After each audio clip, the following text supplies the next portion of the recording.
ժողովրդի մեծամասնություն հենց այդ պարգևավճարների վրա բունտ բարձրացրուց, որ չի կարելի է նախարարն ենքան ստանա, հասարակ թոշակառուն գոնե 5000 դրամ ամենամիշ չստանա։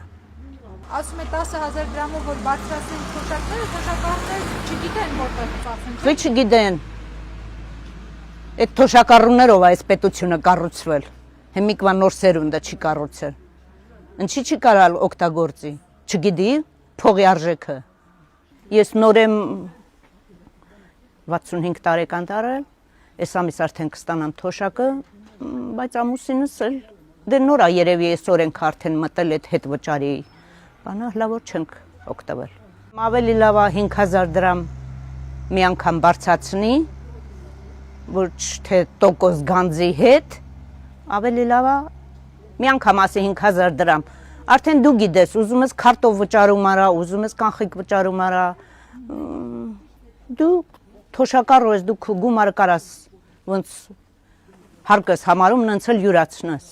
ոչ թե պարտադրեն, որ ինչա կոմունալս վճարում դրանից տոկոս չի գանձվում կամ ես ինչա նշանակում